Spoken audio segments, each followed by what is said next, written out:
আসসালামু আলাইকুম প্রিয় শিক্ষার্থীরা, আশা করি সবাই ভালো আছো। তো আজ আমরা তোমাদের যে নির্বাচনী পরীক্ষা, অনেকে দশম শ্রেণীর প্রাক নির্বাচনী বা তোমাদের যে পরীক্ষাটা হচ্ছে অর্ধবার্ষিক অনেকের হচ্ছে, তো বেশিরভাগই প্রাক নির্বাচনী পরীক্ষা হচ্ছে। তো দশম শ্রেণী তোমাদের বাংলাদেশের বিশ্ব পরিচয় দিয়ে দিচ্ছি। এখানে দেখো আমাদের পরীক্ষাটা হবে 70 মার্কের রিটেন, আর বাকিটা থাকবে টিক চিহ্ন।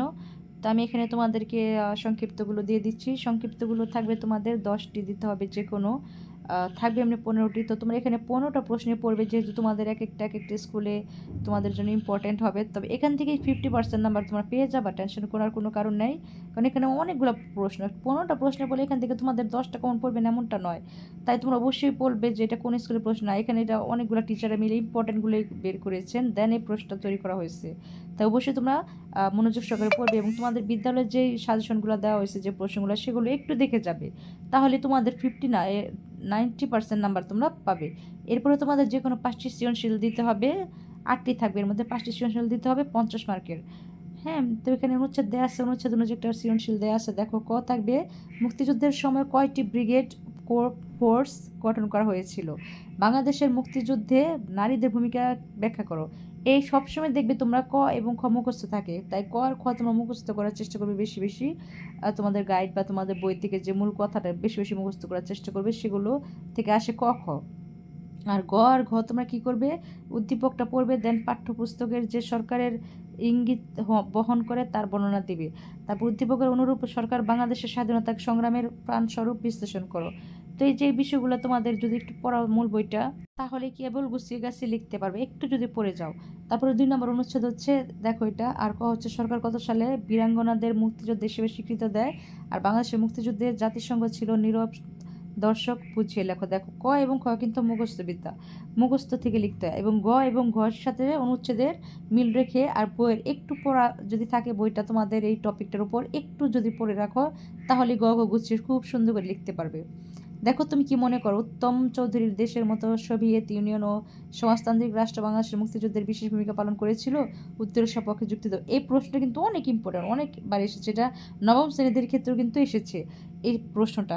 তাই তোমরা একটু ভালো করে পড়ার চেষ্টা করবে।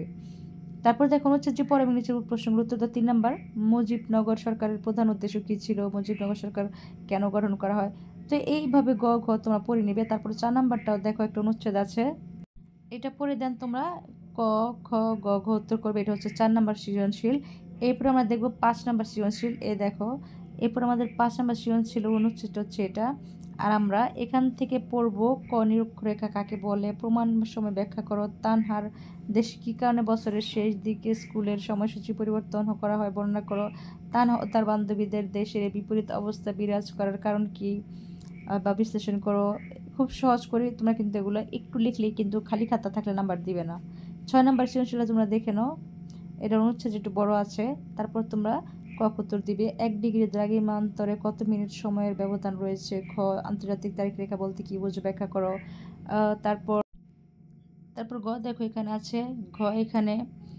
তারপর 7 নাম্বার অনুশীলনীটা দেখে নাও, অনুচ্ছেদটা দেখে নাও। 7 নাম্বারের যে 7 নাম্বারের সৃজনশীল হচ্ছে যে ক খ গ ঘ। অনুচ্ছেদগুলো পড়ে খুব সহজে তোমরা এগুলো কিন্তু লিখতে পারবে। দেখলে তোমরা ভয় পেয়ে দৌড় দেবে না যেটা পারবো কিনা, একটু পড়লে কিন্তু প্রশ্নটা একটু মনোযোগ সহকারে পড়লে তোমরা বুঝবে যে না, আমরা এগুলো পারি। নগরাষ্ট্র বলতে কী বোঝো? শিক্ষিত নাগরিক দেশের সম্পদ স্লোগানটির অর্থ কী? সজীব সাহেবের কাজগুলোর করার উদ্দেশ্য কী, ব্যাখ্যা করো। সজীব সাহেবের কথা বলার বা বলা কথাটির যৌক্তিকতা বিশ্লেষণ করো। এই বিষয়গুলো তোমরা একটু পড়লে কিন্তু খুব সহজেই পারবা। পরীক্ষার খাতায় খালি রাখবা না, আনসার করে আসবা, তাহলে কিন্তু নাম্বার দিবে। খালি খাতায় কিন্তু আমি 1 বসাতে পারবো না। তুমি সেখানে যদি একটু সামঞ্জস্য, একটু বইয়ের সাথে মিল রেখে প্রশ্নের উত্তরটা ঠিক মতো বসাইতে পারো, তাহলে কিন্তু আমরা কি একটু নাম্বার দিতে পারবো। তারপর দেখো, এখন আমরা 10 নাম্বার টিক চিহ্নগুলো দেখে নেব। এখানে 30 মিনিট থাকবে টিক চিহ্নের মধ্যে, তো প্রশ্নগুলো একটু তোমরা এক নজরে দেখে নাও।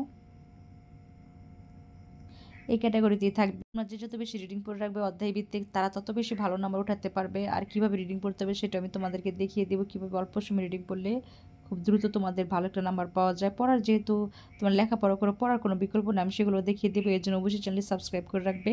আমি যখন ইম্পর্টেন্ট ভিডিওগুলো দেবো তোমরা তার দ্রুত আপলোড দেওয়ার সাথে সাথে দেখে নেবে নিয়মগুলো, তাহলে তোমরা মোটামুটি একটা সাবজেক্ট দেখলে বাকি সব সাবজেক্টের সবগুলো অর্ধেক কীভাবে পড়তে হবে সেটা আমি দেখিয়ে দেবো।